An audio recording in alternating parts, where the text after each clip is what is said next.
Un líder narco detenido en Coyoacán, 2 vehículos de alta gama asegurados, una célula completa de la Unión Tepito decapitada en un operativo de madrugada. Eso es lo que reportaron los noticieros este 15 de junio. Cateo, detención, traslado a Ministerio Público. Fin de la nota. Pero eso no es ni el 10% de lo que realmente pasó esa madrugada en el sur de la Ciudad de México, porque debajo de El Gregory hay una estructura que cruza 4 alcaldías. Debajo de esa estructura hay un sistema financiero que mueve 10 veces lo que las cámaras alcanzaron a registrar. Y debajo de ese sistema hay un nombre que nadie en el noticiero se atrevió a decir. Eso es lo que te dijeron, pero eso es solo la superficie. Pero hay algo que los noticieros no te van a contar. Lo que Harfuch encontró cuando empezó a cavar en el caso del Gregory no fue solo un líder de célula con 2 camionetas y un par de armas. Fue una estructura, capa por capa, y cada capa es más grande que la anterior. Te voy a llevar a través de cada una. Lo que vas a escuchar tiene 4 capas. La primera es lo que todos saben, la segunda es lo que nadie reportó, la tercera es lo que conecta todo, y la cuarta es la que Harfuch todavía está investigando. Harfuch no se detuvo en la detención. Lo que hizo después es lo que separa este caso de cualquier otro arresto que la Unión Tepito haya sufrido en los últimos 3 años. La primera capa empieza con un dato que nadie reportó. La Ciudad de México a las 3 de la mañana tiene un silencio que no es natural. Es el silencio de 22 millones de personas conteniendo la respiración.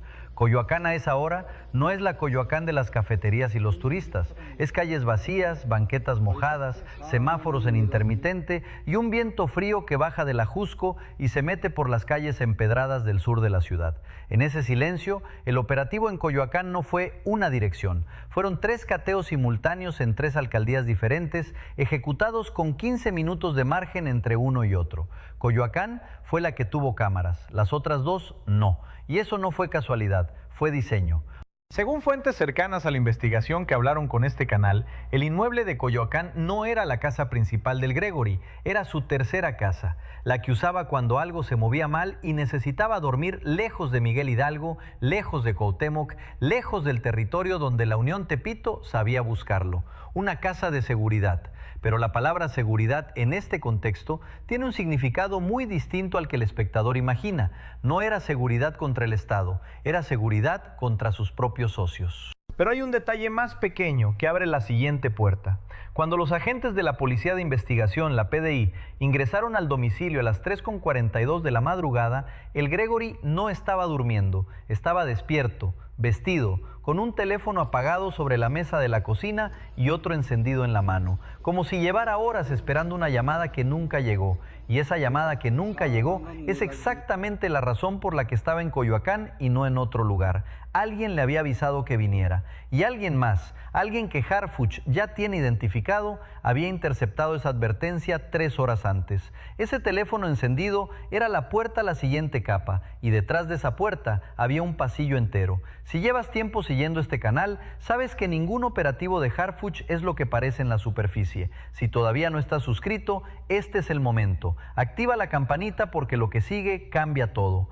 Pero eso fue solo la primera capa. Lo que estaba debajo era más grande, mucho más grande, porque el Gregory no operaba solo. Y aquí es donde la historia cambia de dirección completamente.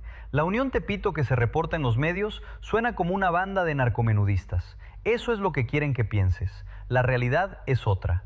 Lo que Harfuch encontró cuando empezó a cavar en los archivos internos de la Fiscalía Capitalina, después de cruzar 3 operativos anteriores, es un organigrama de 3 niveles, con territorio definido, con cuotas semanales, con caja chica y caja grande, con una estructura de reemplazo que se activa automáticamente cuando cae un eslabón, es decir, una empresa criminal con organización corporativa. Debajo del Gregory había, según los registros internos a los que tuvo acceso esta investigación, 23 operadores activos repartidos entre Cuauhtémoc, Miguel Hidalgo, Venustiano Carranza y Gustavo Amadero.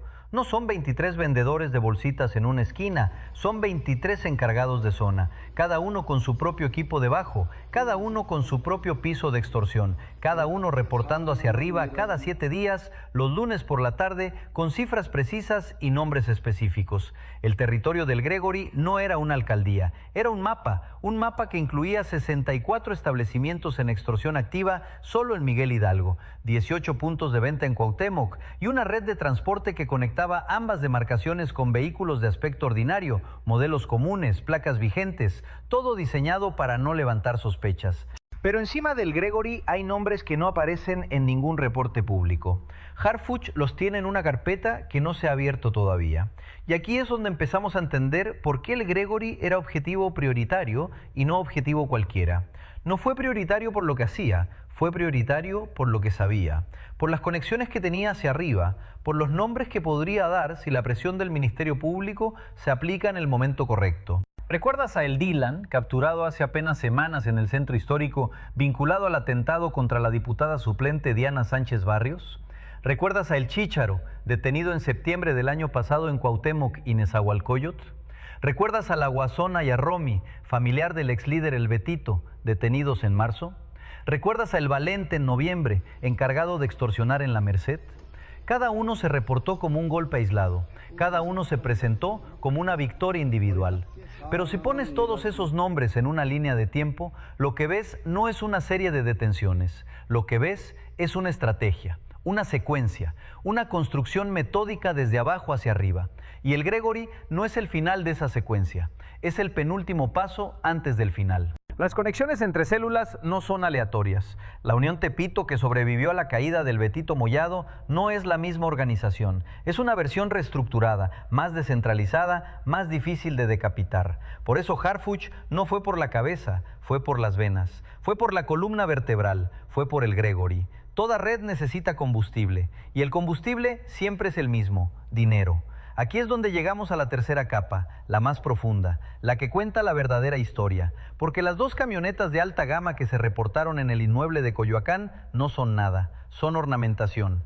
La pregunta correcta no es cuánto valían esas camionetas, la pregunta correcta es cuánto dinero pasaba por las manos del Gregory cada semana. Y la respuesta, según los analistas de inteligencia financiera consultados por este canal, deja sin aliento. Para entender la magnitud, sigue el dinero. Entraban aproximadamente 4.2 millones de pesos a la semana solo del piso de extorsión en Miguel Hidalgo. 64 establecimientos pagando cuotas que iban desde 1,500 hasta 22,000 pesos semanales, dependiendo del giro y del tamaño del negocio. Otros 2.8 millones del narcomenudeo entre Cuauhtémoc y Miguel Hidalgo, entre dosis de cocaína, cristal y marihuana, distribuidas en una red que operaba con la regularidad de un servicio postal. Sumando ambos flujos, el Gregory administraba alrededor de 28 millones de pesos al mes, 33 millones en meses fuertes como diciembre y septiembre.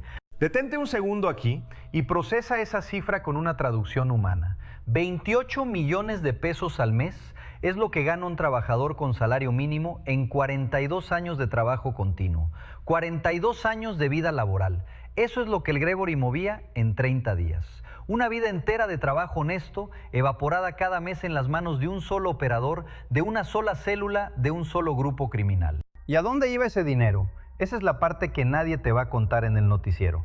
Una parte, alrededor del 30%, regresaba en forma de pagos a operadores, sobornos a vigilancia local, mantenimiento de armas, vehículos y casas de seguridad. Otra parte, alrededor del 20%, se quedaba con el Gregory como ganancia personal. Eso explica las camionetas, los relojes, las cuentas de gastos, los viajes que aparecen en sus tarjetas de crédito a nombre de terceros. Pero el 50% restante, la parte más grande, la mitad de todo, no se quedaba en sus manos. Subía hacia un nombre que aparece firmando documentos societarios de 3 empresas registradas entre 2022 y 2024. Empresas legales, fachadas perfectas, una lavandería industrial en Tlatelolco, un autolavado en la colonia Doctores, una constructora con domicilio fiscal en la Tabacalera. Harfuch pidió algo que nadie antes había pedido en este caso. Pidió el historial completo de transacciones bancarias de esas 3 empresas durante los últimos 28 meses. Lo que encontró cambió el alcance de toda la investigación. Porque esas 3 empresas no eran solo lavadoras de dinero de la célula del Gregory, eran lavadoras de varias células. La estructura financiera que el Gregory alimentaba, alimenta también a otras 3 células que todavía están operando en este momento mientras tú escuchas este video. en este preciso instante. Dale like si llegaste hasta aquí porque esto apenas comienza. ¿Cuántas empresas más crees que están funcionando como fachada en este momento en la Ciudad de México? Escríbelo en los comentarios, porque eso es exactamente lo que la Unidad de Inteligencia Financiera, bajo la coordinación de Harfuch, está tratando de determinar. Pero el dinero siempre tiene un destino final, y ese destino tiene nombre. Y aquí llegamos a la capa que Harfuch todavía no ha hecho pública, la cuarta capa, la que importa. Porque alguien tenía que estar recibiendo el 50% que subía, alguien que no aparece en ningún organigrama, alguien que no tiene alias, alguien que firma con su nombre real porque no necesita ocultarse, porque su nombre real ya es protección suficiente. Alguien que no aparece en las fotografías que la Fiscalía publica después de cada operativo. Las fuentes que hablaron con este canal lo describen así: un hombre de 40 y tantos, con educación financiera formal, posgrado en el extranjero, sin historial criminal, sin antecedentes policiales, sin ninguna investigación abierta en su contra hasta hoy.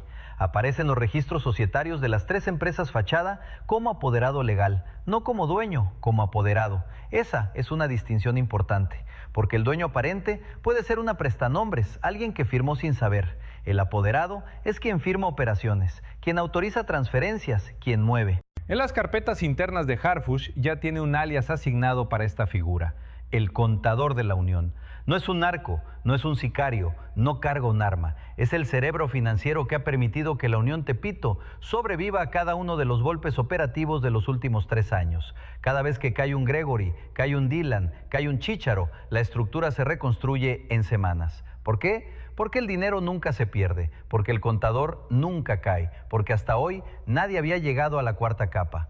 Harfuch sabe quién es, lo sabe desde hace 8 meses, pero Harfuch no se mueve hasta tener todo, y todo significa cada capa documentada, cada conexión verificada, cada peso rastreado.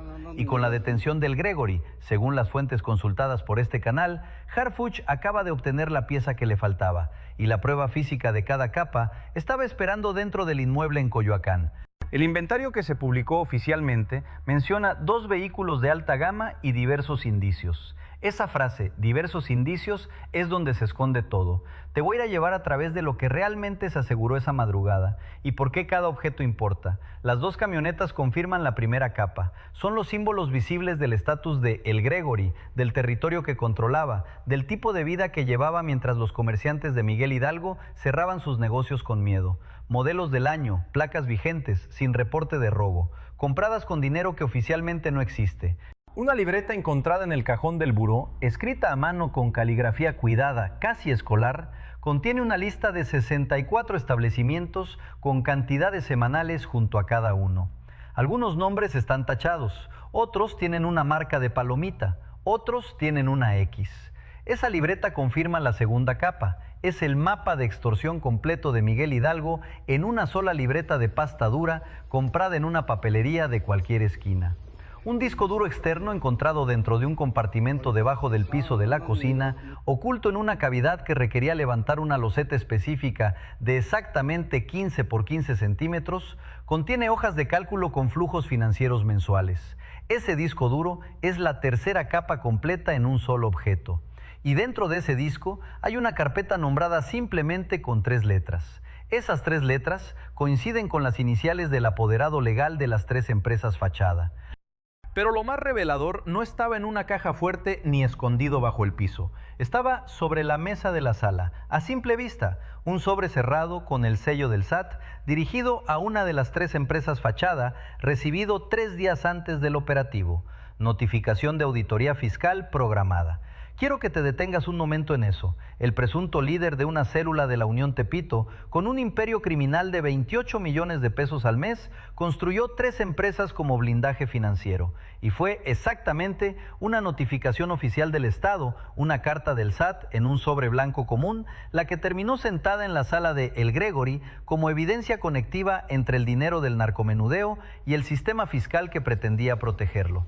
Piensa en la ironía operativa de eso. La estructura que construyeron para parecer legales fue exactamente la que dejó el rastro de papel que faltaba. Ese sobre no es un detalle administrativo. Es la diferencia entre acusarlo solo por narcomenudeo y acusarlo a él y a otros 3 niveles arriba por una estructura completa de lavado de dinero y delincuencia organizada. Si todavía no estás suscrito al canal, este es el momento. Dale clic al botón de suscribirse y activa la campanita, porque lo que viene en las próximas semanas es lo que separa esta historia de cualquier otra detención reportada en los últimos meses. Ahora que conoces las capas, vuelve a escuchar lo que Harfuch dijo cuando confirmó la operación. No dio conferencia de prensa, emitió un comunicado breve, casi seco, sin micrófono, sin atril, sin adjetivos, donde describió a El Gregory como objetivo prioritario y donde mencionó que la detención formaba parte de la estrategia para desarticular estructuras criminales vinculadas con delitos de alto impacto. Antes de este video, esa frase parecía burocrática, genérica, la frase típica de un boletín. Ahora sabes que cada palabra estaba calculada. Harfuch no dijo detuvimos a un líder de célula, dijo objetivo prioritario. La diferencia no es semántica. Líder de célula lo aísla. Objetivo prioritario lo coloca en una secuencia, en una lista, en un plan. Y Harfuch no dijo operación, dijo estrategia. La palabra estrategia implica que esto no terminó hoy, implica que la siguiente pieza ya está identificada, implica que el comunicado breve era para el contador de la Unión, que sin duda lo leyó 3 minutos después de publicado y entendió perfectamente el mensaje que le estaban enviando. Te mostré 4 capas, pero hay una más. Hay una capa que ni siquiera Harfuch ha hecho pública todavía, y es la capa más delicada de todas, porque las 3 empresas fachada tienen contratos vigentes, contratos con instituciones, contratos pequeños, sí, servicios menores, mantenimiento, suministros, limpieza, pero contratos que requieren firmas de funcionarios, firmas que están en archivos públicos, firmas que conectan al contador de la Unión con personas que cobran sueldo del Estado. Esa capa tiene fecha y cuando se revele, lo que hoy es un caso de narcomenudeo se va a convertir en un caso de corrupción institucional. El próximo capítulo tiene fecha tentativa, 2 de julio. Y cuando esa carpeta se abra, varios apellidos que hoy circulan sin sospecha en oficinas públicas van a aparecer en los noticieros por primera vez. Lo que Harfuch tiene hoy es significativo. Tiene los flujos, tiene las empresas, tiene los testimonios cruzados, tiene al Gregory en el reclusorio norte sin posibilidad de salir. Lo que le falta es igualmente específico. Le falta el momento político preciso para abrir la 4ª capa completa. Cada capa que viste tiene un costo humano. La primera capa, la del territorio, cuesta cada noche que un comerciante de Miguel Hidalgo se acuesta calculando si esta semana le va a alcanzar después de pagar el piso. La segunda capa, la del organigrama, cuesta cada familia de Cuauhtémoc que ha enterrado a alguien en los últimos 3 años por un homicidio que nunca se resolvió. La tercera capa, la del dinero, fue extraída peso por peso de la economía de barrio, de vendedores ambulantes, de tianguistas, de personas que entregaban su renta semanal en sobres cerrados a las 9 de la noche porque alguien les dijo que esa era ahora la nueva forma de existir en su propia colonia. Cuando veas la cifra de 28 millones al mes, recuerda, cada peso tiene una historia. Y muchas de esas historias terminaron en silencio. Regresa la noticia del inicio, un cateo en Coyoacán, la detención de Gregory N., alias el Gregory o el J., 2 vehículos asegurados, diversos indicios, traslado a la Fiscalía de Investigación de Asuntos Relevantes. Fin de la nota. Eso es lo que te dijeron. Ahora sabes lo que hay debajo. 4 capas, 28 millones de pesos al mes, 3 empresas fachada, 64 comerciantes extorsionados, 23 operadores activos, un apoderado legal sin antecedentes y un sobre del SAT que terminó siendo más útil que cualquier interrogatorio. Una sola estructura, y esa estructura todavía no se ha desarmado por completo. Suscríbete ahora, activa la campanita. Cuando rompa la noticia del contador de la Unión, vas a querer ser el primero en saberlo, porque el próximo video sale el 2 de julio, y ese día vamos a abrir la 4ª capa completa.